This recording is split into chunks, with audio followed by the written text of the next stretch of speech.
In this video we're going to take a look at how the shape of the inlet cone and the impeller shroud can affect the performance of a fan. Now, I've used CFD to do this comparison, and the initial settings are from CFD rather than a tested performance. So this ensures that the comparison is within the CFD software. So let's have a look at the initial design. So this is from Centrix, and we're looking at a section through the impeller and inlet cone, and here is the shroud as per the Centrix design, and the inlet cone with its nominal 3mm clearance between the cone and the shroud. And here we've got the predicted performance curve with a peak efficiency of 76%. So what happens if we change some of these to make life easier, more simple to fabricate?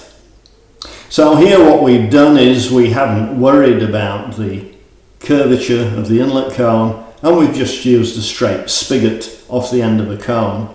And we've got a larger clearance to make it easier to assemble.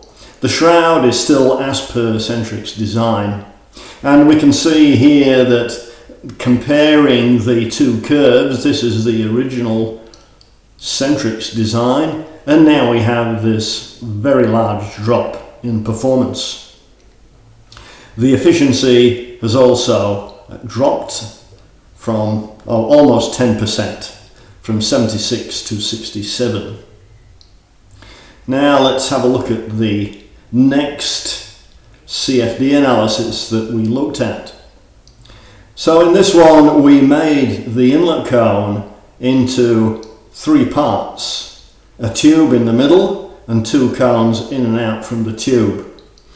Now surprisingly, this quite simple inlet cone, even though we made sure we ground away the welds here on these edges and made sure the top was flat, is pretty good, and we almost get as good an efficiency and performance as we do with the ideal inlet cone. So moving down again, we've now made the impeller shroud much simpler so that we can make it quicker, and we've also used again this spigot style inlet cone, and we've got the 6.5mm clearance. Again, we've got this huge drop in performance that's even worse from our one with a properly shaped shroud. Moving along then, we've now made a simpler shroud, but we've made the effort to put a radius in the eye here of the shroud. We've got a 3mm clearance here, and we've got the simpler inlet cone construction. And we can see here that the performance is pretty good, with almost only 1% drop in efficiency, and the performance curve almost matches. Now moving down, we've removed the radius in the shroud eye, and we find that the performance matches even more closely with the ideal Centrix design. Now we have to be careful here that we don't read too much into this, because a zero eye radius in CFD modeling might not be the same as we can actually get in a physical manufacture, and the position of the inlet cone here would be very critical indeed. And that we can just quickly take a look down towards the bottom where we push the inlet cone too far into the impeller, and we can see that even with the ideal inlet cone and shroud, we've got again a big drop in performance. So the position of the inlet cone inside the shroud, what's called the overlap, is critical.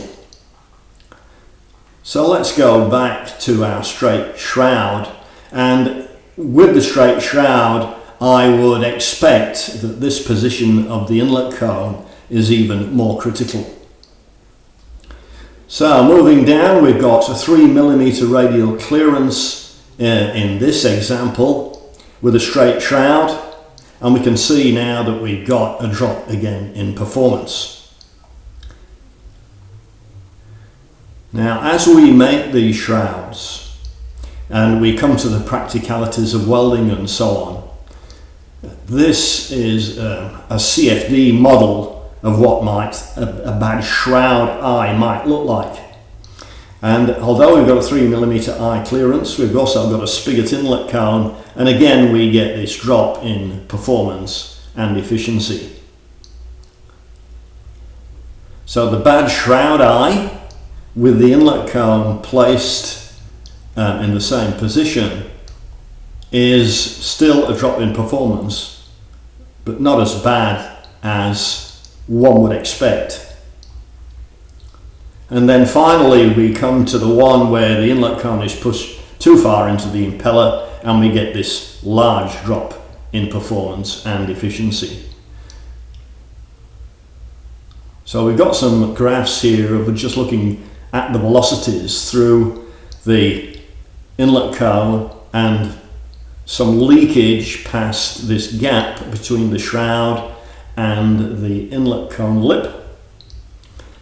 And we can see over on the right here where we've got this bad design, we get a high velocity along this edge of the shroud, which what causes this reduction in performance. And with the simpler fabricated inlet cone, we can see that the distribution of velocity is very similar along the shroud, and hence we don't get this large drop in performance.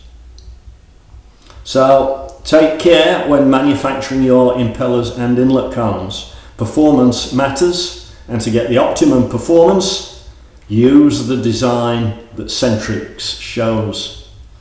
Thanks for watching.